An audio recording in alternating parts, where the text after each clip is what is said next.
where did all this start?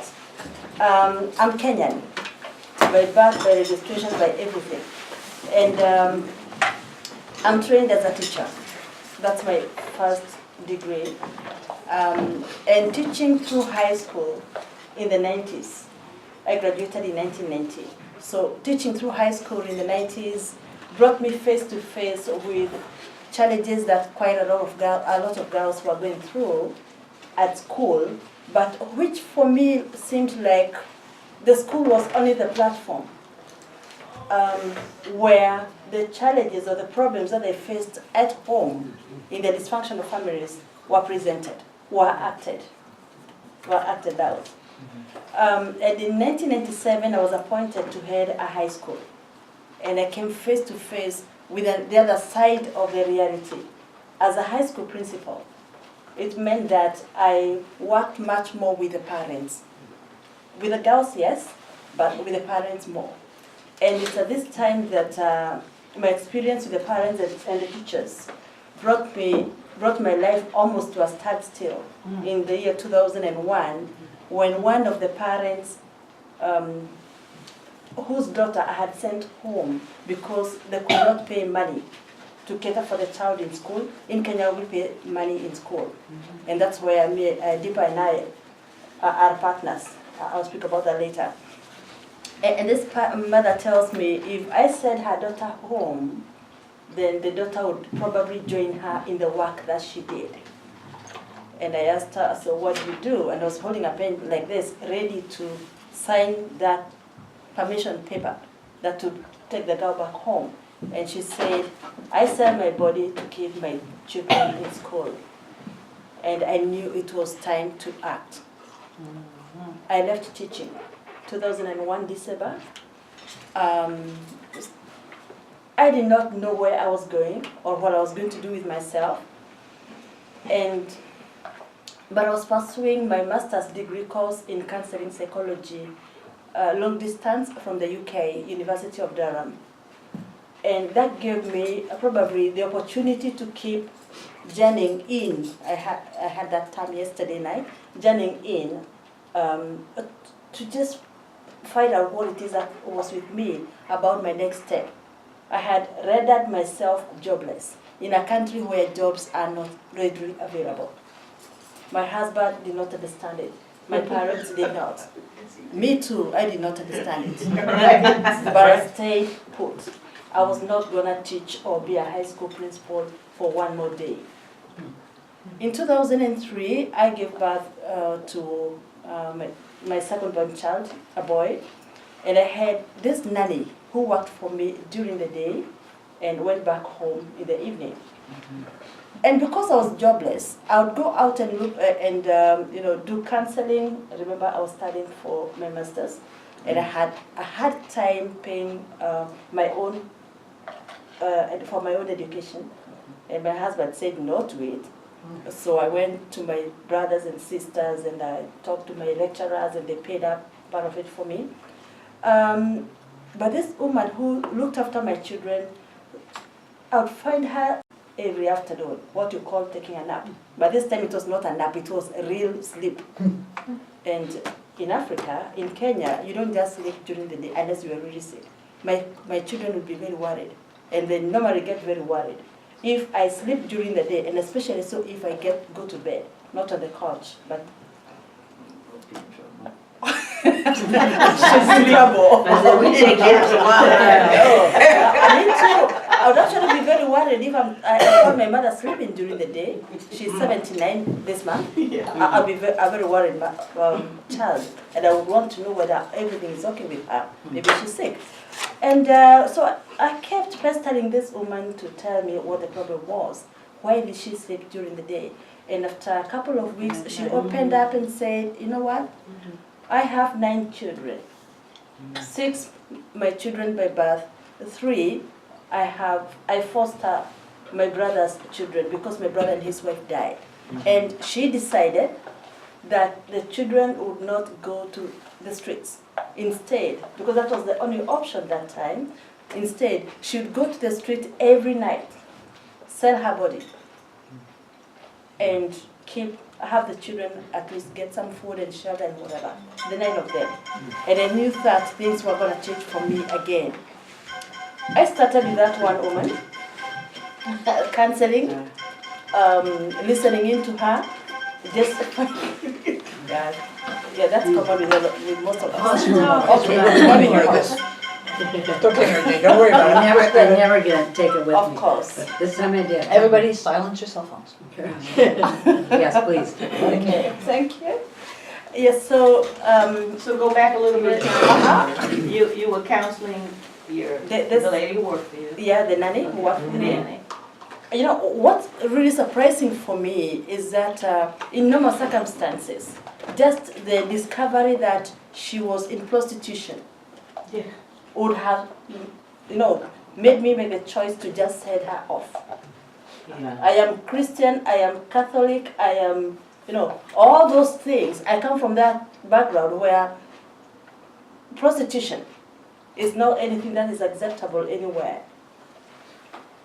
But that did not happen.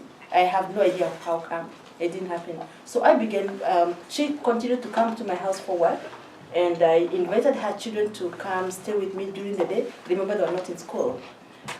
We continued with our sessions every afternoon. Remember, I was jobless, so I had a lot of time. And had skills to try out because I was studying for my master's. And within a very short time, we had about 3 or 4 of her children go to school, during school. And what I did was to get to her, get to the filmmaker and ask them for money to buy school uniform and to buy books and to pay money for school, and the children went to school. Then what happens, this woman has a circle of friends, the same way that we are getting to know one another today, the ones who went with her to the streets. And they were like, so Margaret, how come things are changing for you? And she'd say, there is this woman that I work for. And the story continued. Before I knew it, I had 16 other women. That's how the organization, Life Bloom Services International, was formed. I had 16 women. I had a house. By that time, I had separated with my husband, so I lived alone. And I did not have money to even pay for rent, so I kept going back to my brothers and sisters, but offering counseling in my house to a couple of women. Then I knew that I needed to find a place for them. They would not continue meeting in my house every other Wednesday. We went on Wednesday afternoons. And a friend of mine, she knew I did not have money even to buy her a cup of tea, and she's a teacher. This one day she invites me to a cup of tea just near outside my town. And go there. Hello, and thank you so much for coming. I'm headed out to a meeting, but I'm Denisha Burns. What's your name? Denisha Burns, and I'm the Policy and Advocacy Manager. But I just want to say thank you and thank you for coming. Thank you. Thank you so much.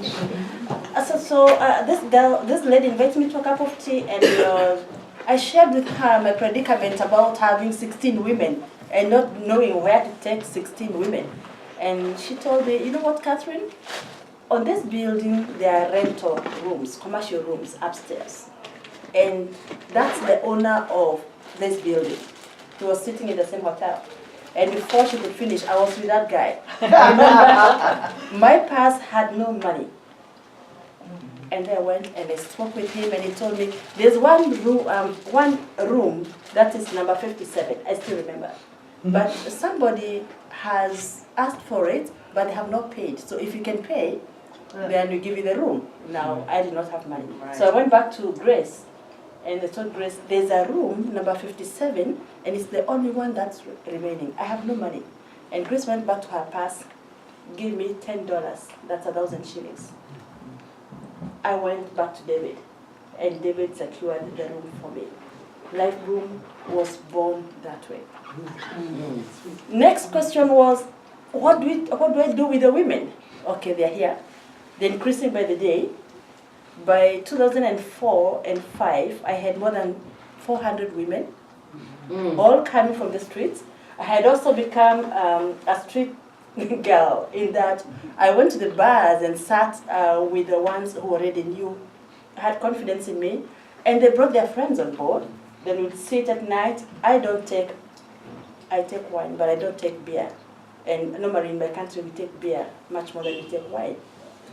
And just to be in a relationship with them, I would ask the bar manager to, in a glass of beer, to put, what is that soda called? Sprite. You know Sprite? I have a Sprite in a beer bottle.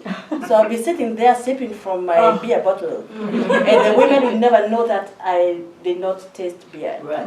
But they'll keep coming to where I was. So within a very short time, we had very many women. They'll come, we'd talk in the night, and then they would come to the office in the morning. Some of them would come to the office in the morning. And in that very group, there was a leadership. There's always a leadership within the group, so there was that leadership. And though the leadership was about, actually they call it disciplining the men, the clients. If the men do not pay, the clients don't pay, then their knees were not using a, what do you call it? A cudgel of some kind of stick. Whatever it is, a stick that has a very big head. If you have been in Kenya, you have probably seen that, yeah. And the men would be disciplined, their legs and their other parts would be disciplined in a way that you better pay up than face the wrath of women who have given you services. And you're just not paying up. Hit you with the hammer. Excuse me for interrupting, but I know you went into the bars, but I think you also went into the brothels as well, didn't you? Yes, I did. That was later. And meet with the women there. Yes, we did. Just a little later. So, you know, I encountered the police. Of course, it was very insecure, even for me. But the women knew what streets were safer and how to just duck when you come across the police at night.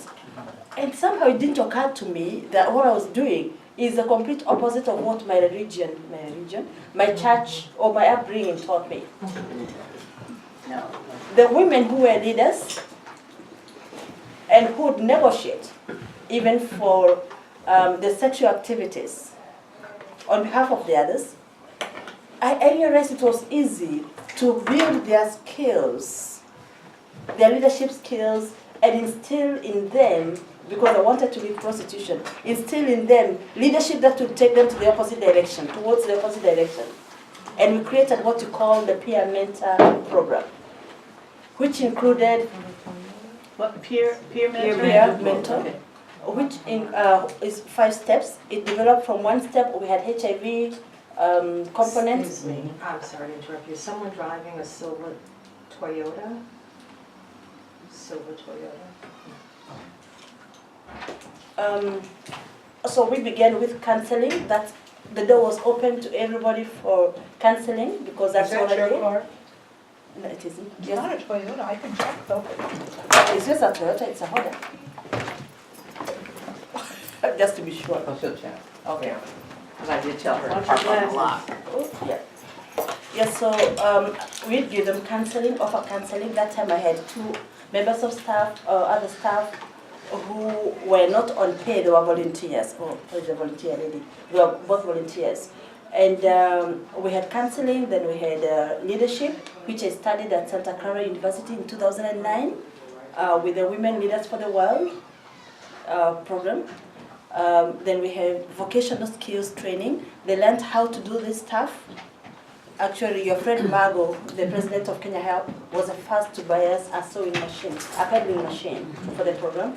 And we trained the women how to do this, how to do catering in a way that they could sell the food, how to have make hair like this, or just put up salons. And we got some funding from Global Fund for Women. That was 2009 to be able to do that. Life skills, especially about how to raise their children. You know, you've been out in the streets. Your children go to school when you're sleeping, and by evening when the children come back home, you are going to work, you know? And so you're hardly in touch or have interaction with your kids. So we train them also on life skills and reproductive health skills. That is the peer mentor model, which now has more than 1,160 leaders, peer mentors. Julia, her adopted daughter in Kenya, foster child. Your foster child, Julia, is one of the peer mentors. And majority of those women no, all the women who are peer mentors have left prostitution. And all the women have brought others on board and have supported them because they also train them on how to go and teach. And when you talk about PEP, we do that a lot. And when you talk about having testing being done away from the hospital, away from the medical facility. So the mentors are the ones who do that on our program. So again, we identify with you on that. And then we went, majority of them actually. Come on in. I wanted you to be able to say hello. Oh, this is wonderful. This is Cynthia Carey Grant, our executive director here at World. Oh, hello. Hi. Welcome to World. Thank you. Thank you for having us. I'm the associate executive. Oh, okay. Be the boss. It's, like a boss A, boss B. They take turns bossing each other. That's what she says. You notice I came in, I peeked in, and she said, come in. So that gives you a clue, Mr. Boss. Yeah, But right. anyway, it's wonderful. Thank you for coming. Anytime. Thank you for Yes. having us. Okay, enjoy. I have Bye-bye. to run to a meeting and do what executive directors do.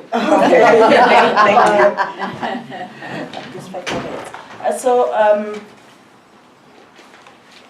What was I going that majority of them, actually all of them are out of sex work. And the people that they have brought on board who have received, benefited from Life Room are more than 10,000 over the 15 years. Marvelous work. 15 years, you said? Oh, 15 years, yeah. 15 years, 2004 and 3. And Naivasha is a city of what population? Like, this is not a big city. It's not a big city. 2009 we were at 229,000. 229,000? Yeah. So. But because of the flowers, we grow flowers. We have beautiful lake and beautiful sceneries. It's in the heart of the Rift Valley. Naivasha attracts a lot of people from out there, tourists. So we also have a lot of sex tourism happening and child tourism happening. How many women you said have stopped prostitution since 15 years, you said? The ones in our records, and there could be more, are 1,662. No, 10. 1062. 10,000, okay. No, 10,000 are the beneficiaries who have come through our program. It could be just for a training this time, but it's still struggling with, is that what I want to do with myself? And others are survivors of violence who are not necessarily in sex work, in prostitution. Because our doors are open to not just to those in prostitution, but also to the women in prison. We work a lot there. She has been there. We started the first vocational school in Naivasha Women Prison. Wow. A couple of years back, and now it's really picked up, and women are trained and they go back home with skills to do something different than what they had done earlier on. We work with young girls, and on this program where we have the young girls, because their mothers are really not very skilled, quote unquote, to raise them in ways that are acceptable for them, or even for the children. We have the foster mother model. And we have 9 mothers, women, who have come forward and said, we would like to participate on this program. We see the kind of transformation happening, shifts that are happening, we'd like to participate. And how do they participate? They co-parent children alongside the biological parents of these mothers who have either been in prostitution and are struggling to raise their children, and of course they'd like to be supported. And we have 21 children who have been raised by the 9 mothers, alongside their biological parents or guardians. All the 21 are children who have not been in school. And they are children who have been violated, maybe through domestic servitude or sexual exploitation, name it. But they are not in school. But as we speak, from December last year, when we began that component of the project, where we are raising villages, bringing people together to work together to raise the children. We have 3 out of the 21 have gone back to school. Not gone back to school, they were never in school in the first place, so they have joined school. They joined school in January.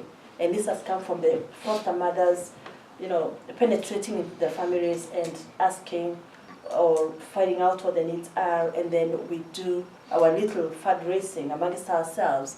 $10 there, $1 there, $50 there, and the children are now back in school. We have 6 others waiting to be taken back to be placed in schools. As of last week, I got a list of those others there. But it's an amazing thing, more or less like the SOS Children Village staff, only that we are not we're not asking the children to leave their parents. They are still living with their parents, and the co-parent, who is the foster mother, steps in and knows when to step out. She has the work to counsel, to work on issues of sanitary napkins, which are a real challenge. Some of the girls have had to sell their bodies to sleep with men to be able to afford sanitary towels. That should be free. Oh yes, they should be. When I use some of the bathrooms here and I find the sanitary towels there, sometimes I feel like I want to pick all of them and go back. Because they're quite expensive back home. And it's a big challenge. When a girl tells you she's just 13, 14, 15, that every month she has to sleep with this man who happens to be a motorcyclist, doing their business. Sleep with this man so that at the end of every month she gets 50 shillings, $50, to buy 1 packet of the sanitary napkins. Then we know we have a problem here, and a problem that needs to be addressed. So basically that's where we are, and that is what life remains. I just want to kind of highlight something that you said that has really touched me a lot, which is this foster mother program.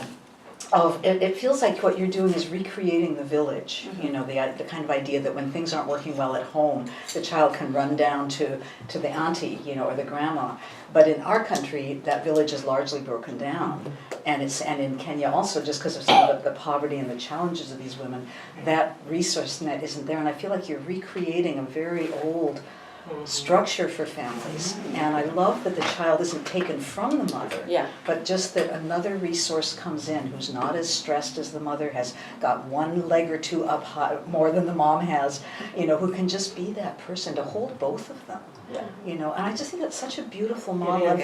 I was saying to Catherine when we were driving over here that in America, I've worked with feminism in this country for a long time, and then got to see women all over Asia and Africa doing incredible things. And it struck me that what we have, that we're very lucky to have, is a lot of a certain kind of resource, material resource in the way of money, access to money, but also governmental structures that, no matter how flawed, still are there. If you need welfare, there is an office to go to. If you need food stamps, there is a food stamp system. And that's great. But it's also professionalizes things that can be done in a very relationship way but aren't so much here. And what Catherine's model is, because she's in a country that doesn't have those kind of resources nearly as much, they don't have a strong philanthropic base, they don't have a government supporting, you might want to say more about the government, they don't have state agencies at the level we do. And that seems like a deficit, and like, oh, too bad, isn't that awful, I wish that we could help them have more of what we have, but I don't feel that way. I mean, I do, but I also don't, because you can't rely so much on the professional, corporate, bureaucratic structure, you've drawn on your own community. The women themselves become the resource for the relationship and the love and the teaching. And there's something really beautiful about that and really right to me about that because it draws on the strengths of the women. Whereas the social system as we have it has a certain way of not pulling strengths forward. It's more like you're the client class, you need the professional class, we're up here, you're kind of down there. And whether you think that way or not, it's just the way it's baked into the structure. So I just wanted to kind of highlight that because it's one of the most moving things to me about what you do. So back to you, my dear. Thank you. A question. So there aren't laws in your area where you live in Kenya about having to have children in school? Or do the people just ignore the laws on that? Do they just not The laws abide are by there. it? The laws are there. But the implementation of the same laws and the practicability. Right. How do I send my child to school if I can't even afford food? Right. And they have to pay, even the public schools have to pay. Some little money today, the government is subsidizing. Right. But even the little that is asked for, it's still a challenge. We placed 2 girls in school from our program, 10 and 12 years old. And we had to raise amongst ourselves in the office as members of staff. We had to raise $260, which is a lot of money for us. That is a person's pay for, as one of the staff members pay for the whole month.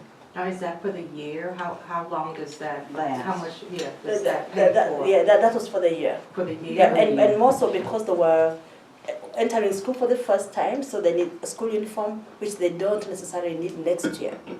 So Right. next year it's gonna be cheaper. But starting off is normally a big deal. And these 2 children are raised by their great-grandmother. The mother abandoned them and disappeared. The grandmother died, and they were brought in by the peer mentors, brought on board by the peer mentors. Because at one point, when the mother was in prostitution around Naivasha, she brought clients home, and because she was drunk most of the time, the clients had sex with the children. Oh, The 10 and the 12 years old. That's a story I don't like to really get involved in, because it really breaks my heart. But to see the kids in school, I have the 4 pictures here, to see the 2 children in school, and their great-grandmother, who is 96, Wow. working with a foster mother. Yeah. Yeah. To get them in. So I guess my question is, especially with all the work that you do and how you're helping people, do you see yourself being able to have a school that where they don't have to pay? The children of the parents. Where the schooling is free, maybe you could Public school. be a So person. where would we get money to? I wish that was possible. Where do we get money to run the school? So what we have done from my 2009 training at Santa Clara University, Women Leaders for the World, I went back with a big vision, and the vision was to build a school for women, one-stop center we call it, where all those 5 steps of the curriculum would be inbuilt in whatever it is. And we have done that, and when you look at this, you see that we have 2 classrooms, full classrooms, and we have vocational skills like brick making, that happens there, training happening there. Betsy has been there. And we got that from donors, individual donors from Kenya and the US. So we did fundraisers there, we did fundraisers here. And that piece belongs to Life Bloom. It doesn't belong to, it's registered under Life Bloom, so that it continuously gives the women and the children and the girls a safe place where that can happen. Meanwhile, And that includes the braiding that you talked about, them learning how to start the braid businesses and the other things is all yes. part of that. It's all part of that, yeah. And before the Catering. One Stop, before the One Stop, as I understand it, you had this one little office. I've been to your office, it's like 2 little rooms. And then anything else, any trainings, any circles, any table banking, all went in women's houses. It was all living room stuff, which is also wonderful. Yeah. But to have the next step that you've got there at One Stop is so fabulous. Thank you. I'm wondering, they're the offspring of women that are in the program, are probably half boys and half girls, are there any special support systems for the boys, any male mentors or anything that's built into your program that you feel is important for boys to get? One thing we do is that we don't turn anyone away. Our doors are open. We don't turn anybody away. But we don't have the male as a major program component for us. What we do is to partner with organizations, especially we have young men organizations within Naivasha that we partner with and refer the clients to. But if they need counseling, then they come back to us. But like even the boys that need to go to school. Yeah, we do that. Like the 2 girls I just spoke about, we discovered there was a boy younger than the 10-year-old, I think he's 8. And so when we took the 2 to school, we also took the boy along. Yeah, we got people to support that and take the boy to school. So we don't turn anybody away. That's a left way. Yeah. If I hit the Powerball, I'm gonna make a big fat donation. If she hits the Powerball. Thank you very much. Did you get a chance to sign in? I signed it in. I Oh, she signed signed you her in, in. Anita. That's good. You put your name on there already. Anita and Terry have to go because Anita has to go to work. So sorry. Yeah. Anita's Thank you so starting much. her first job in America. With health benefits. Yes. There you go, the job. She's not gonna be late on my watch. Thank you, Terry. Thank you so much. Nice meeting you. Beautiful work that you do. But from what Thank I'm you for hearing being from here. you, it doesn't need a Powerball. You know, I was Seems just like getting a ready to small- say A that. small amount of money. Yeah, it takes so $3, little. yeah. That's why I asked how far the $260 Can go. Yes. So maybe we should try to put together a small amount today. Yes. That We sounds can like do it that. would be easy to. Even though it's not a fundraiser, yeah, we can Well, do you that. know, Catherine and I were talking about this mother mentor program, which is what we've been talking about, of adding another woman into the mix to just keep the whole family kind of up. And that, you know how people have sponsors where like an American or a Westerner can sponsor a child in Uganda kind of thing? Well, Life Bloom has a sponsored program, and in fact, is it okay, Mary Jane, if I mention that Mary Jane is a sponsor of one of the Life Bloom women? And I am the unofficial sponsor of Julia and baby Betsy. She named her baby after me, so of course I'm in it for life now. No getting out of this one. And but so the idea we had for the mother mentor system, because these mothers, these extra mothers, are doing it volunteer, and they already have their own children. They all have jobs. They're high functioning women. They have marriages perhaps, and then they're just giving time to a very needy family that would probably take even more time than she has to offer if they could. So we thought it would be so wonderful to have a stipend for these mother mentors, to just give them a little breathing, and a little chance to take a day off every now and then, and get their nails done or something, So we were talking about that might be a really nice model for Western women who want to make a tangible difference in Life Bloom in this very tangible way by just sponsoring one grandmother. I guess I'm calling them grandmother support or something. Anyway, so that's another way. And you said like 40 a month or something was it? 40 a month for each one of them. Yeah. Actually, that will take care of their transport as well, because when they travel to the home where these children are found, they use their own money. And I didn't think we were going to get that into that kind of costs when we started. And they signed up and they said we want to do this at least for the first 2 years. I want to give my skills and my expertise and my support and my love and whatever to these kids. So that $40 will take care of all that. And I want to say this also. Deepa, she's a grandmother to the children that I have. Oh, you mean in your family? Deepa. Yes, Yes, of in your my family, foster- my 2 sons, Yeah, the yeah. ones that we were talking about when we came this way. And I have 3 children, 2 by birth, and one that I adopted from a children's home still in my community in Naivasha. Then last year, something happened and the children's home was closed down. And there were these 2 boys that Deepa supports through Kenya Help, who were orphans, of course, and who have no known family. So Margot, who is from Menlo Park and who is my main host here, happened to be in Kenya, and she told the priest in charge of the church that, you know what, don't close the home yet. I'll be there for 2 months. She comes to Kenya every June and comes back here in August, every summer, for the last 10 years. And she said, don't close that place yet. I'll come there, and when the children close school in August, I should be there to take care of, to matron the kids. And that was fine. What they did not look at was that there was going to be 1 week between Margot coming back to the US and the children going back to school. So there was going to be a gap. So where do these 2 boys, Lucas and Joseph, go? To your house. They came to my house. They came to my house. And they came to my house for 1 week. Right, And I had no problem with that. Right. But they never went away. Yeah. And they began to call me mom. Yeah. And they were like, when we close school next holiday, mom would like to do 1, 2, 3, 4 things. And I graduated from a mother of 3 to a mother of 5. Yeah. I have a daughter who is 21 years. Then moving from down up, I have Joseph, who is, the grandmother is there. He's 13. I have Michael, who I adopted earlier on. I have Rui, who is my birth child. I have Lucas, who is 16, and that's a grandmother. Right.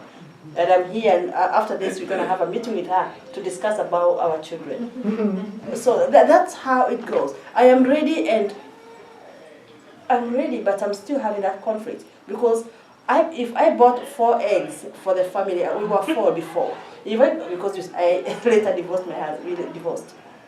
If I was buying 4 eggs, it means now I buy 6. Because I have 2 more mouths to feed. Yeah. If I was getting 2 packets of milk, then it means I get 3. And that kind of has disoriented me. Right. Very, very much. Yeah. And that's the kind of thing that I'm seeing with the foster mothers. I'm a foster mother to the 2 boys, and I can really identify with the 9 mothers when they have to think and love, and my boys are crossing school, and then I do next week. I should be back home. Then I have nothing else that I do apart from listening to mom, mom, mom, mom, until the September, May, when they go back to school. Yes. And another probably typical question, but do they have foster programs and stuff like that for foster parenting? They have what? Okay, so what I know of in this country, when people want to take care of a child and they don't have a child of their own, they often will sign up for something with the government, I think, Yes. that's called foster parenting. Yes. So do they have a program like that set up in your Yes, area? in No, our they don't country, have yes. No, in our country, They we do. have. You have? The thing is, there are too many children to be fostered or adopted. Pick them up off the street. Yeah, there are just Right. too many. And Okay. like these others who have biological parents, Yes. but parents who have been in sex work or doing other Right, so they stuff. still need fostering, basically. Oh yeah, and there's no law that says that you can give your children to the other person. Right. And so what you're saying is that there's government supplement for the foster? No. No. It's not. It's only a law, a policy, a law that says if you're gonna foster Lucas and Joseph, then got to have this kind of papers. Issue. The court declares that you are the foster mother. They are under your care, and the government ends the story there. So all they want is documentation. and All they the want- rest is documentation. I have a question, because I'm really feeling your work. I've always wanted, because I'm an ex-prostitute, and I've always wanted to, when I went to college, my whole dream was to help women. And to sit here listening to you is just like really giving me the chills. I don't really have money, but I have a lot of clothes and jewelry and purses. Is there a way to donate to the ladies who are doing good? I don't know the process of, because I give away a lot of stuff. And I have a lot of nice little cute little stuff that I would love to give the girls who are doing good in Kenya, to let them have it. That's really good. I don't have money, but I You know can what it donate is? items. Yeah, it costs a fortune to ship. It does. Right? Yeah. So Okay. people like I'm sending Catherine home with some clothes and gifts for Julie and Betsy, my little family, but she can't carry, you know what I mean, she can't. Oh. So it's something to think I have an about. idea for you. What if you had a sale and all the proceeds? Oh, went to- yeah, sell it and do give the that. proceeds. Oh, that's different, but that's just so much work. Yeah, it is, it is. That's right. You got 10 people here who work with you. I work with you. Okay, can you help? How about a musical minute? Okay. Musical moment. Husband, I have a question. Okay. Where do you get the energy to do all this? Oh, Lord, good question. Yes. I don't know, Betsy, but answer that question for me because I didn't know. I have no idea. But what I know is that we're talking about it today with Betsy. That if I have a very good support system here, that's for sure. I have Betsy, I have Margot, I have others in Northwest Seattle, 2 of them, 3 of them. And if somebody took care of the bit of finances, I think my heart would go on forever. Expiring forever. The work isn't draining, it's the money raising. It's the money raising that's that draining. drains. Yeah, right. You know, we had a fundraiser with, and by the way, the name of the organization, to make it very clear, is Kenya Help. And that's the nonprofit that umbrellas Catherine, so donations are tax deductible. So we had a fundraiser down there, and I have a woman friend who is able to be very generous at times. And I just called her and said, what if we do a match? What if you say, I will match any donation at this event up to a certain amount, and that will generate more enthusiasm for giving. Well, I thought she might put up 1,000. She put up 5,000. And I thought, maybe we can match, let's try, you know, and we presented and I sang the song I'm about to sing to you, and so forth, and we raised 8,000. Oh, wow. So we raised over 1/3 of your annual staff budget. So I think matches are a great thing. And we tend to try to put a song into our time here, partly just to refresh your right brain, you know, and kind of let your brain relax a little. But also just because, as we know, that sometimes the heart of the story comes out well in a song. So let me just wait for Mo to make her transition here. Thanks so much for coming, Mo. May I suggest that your next film be about Catherine? Oh, I was thinking, yeah. Yeah. Always thinking. It needs to be always Thanks, thinking, Mo. I know. Thank you very much. So I spent 2 weeks with Life Bloom, and we sang just about every day in different settings. And I'd have the wonderful feminist songs that are very inclusive, everybody sings along. I got some of them translated into Kiswahili. We found ways to connect, and it was wonderful. But I felt after about 4, 5, 6 days, maybe even a week, I was disturbed in my heart because I was feeling some little lack of connection that I wasn't sure what was creating it. There was tons of warmth, hugs, calling me sister. They loved me, I loved them, but there was something missing, I felt. And in the middle of the night, that's when I do my best thinking, I realized that there was all my trip to these countries, a lot of my work that I learned on the ground was, how do I level the playing field? Because I've got the privilege, I've got the skin color, I've got the America, I've got the elder, and no matter how much I'm a fun, lively, humble person, blah, blah, there's a certain book that I bring and a certain story that gets attached to that book. And how can I break that down? And I'd figured out a lot of ways, but I felt like I hadn't done it yet at Life Bloom. And I thought, here's the thing. I know their story. I know these women have been degraded, they've been shamed, they do not have a lot of self-esteem, or they're developing, whatever. They don't know anything really about me. I just look good. I look good, And I thought, they don't know. They don't know my story. And I said, Betsy, you've got to tell them your story. This project is about storytelling. It's about sharing the truth of yourself and being heard by people who understand. So the next time we sat down together, I said essentially that. I said, I just feel like I want to be closer to you, and I realized you don't know me in a certain way. So I told them that I had been an unwed mother when I was 18, and they know all about that, I told them that baby had died after birth, and they really know about that. These women know death, And that I had a drug-addicted sister who died, and they know all about that, and that I had my own addiction history. And and I'd had a breakdown. I had a psychological breakdown in high school. So I'm not the winner that I looked like. And for me, it made all the difference. I don't know if it made a difference to them, but it made a huge difference to me. I felt like I was now in the circle instead of leading the circle. So somehow out of all that, leading, kind of being the honored guest. I was really a sister then. So I wrote this song, the first verse, maybe while I was there, and it was really about, it was as if a Life Bloom woman was singing to another Life Bloom woman. And then I came home and thought, yeah, but that's not enough. You're not in the song, Betsy. So you need to put yourself in the song. So now it's got 3 verses. So, and there's a part for you as well.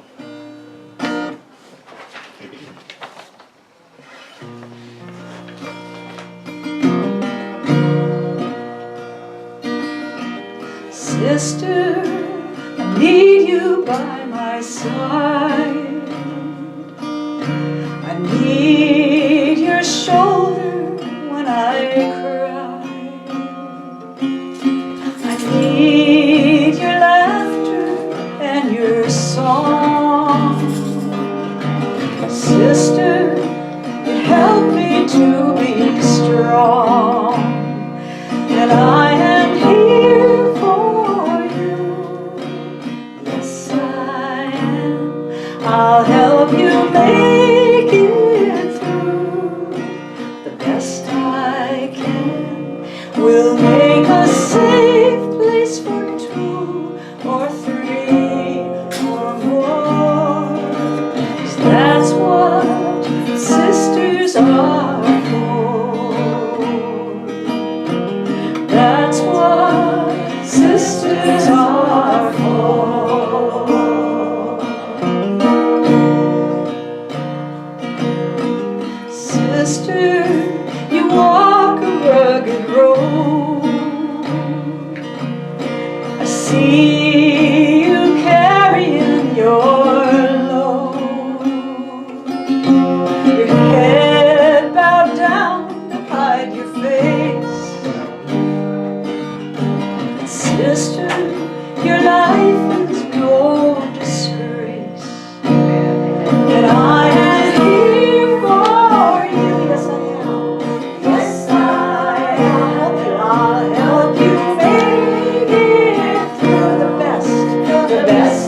troubles too.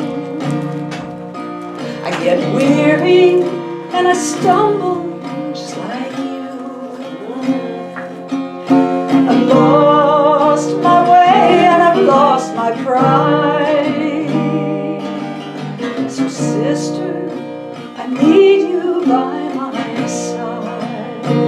Will you be here for me too? Yes, I will. Will you help me make it through? Yes, I will. I'll make a space, say space for two, or three or more. That's what sisters are for. That's what sisters are for. Yes, ma'am. Yes, baby! Well, I'm just so happy to see somebody else wipe a tear. That was beautiful. That was really, really beautiful. You need to make a record You need to get some and make money. drums and some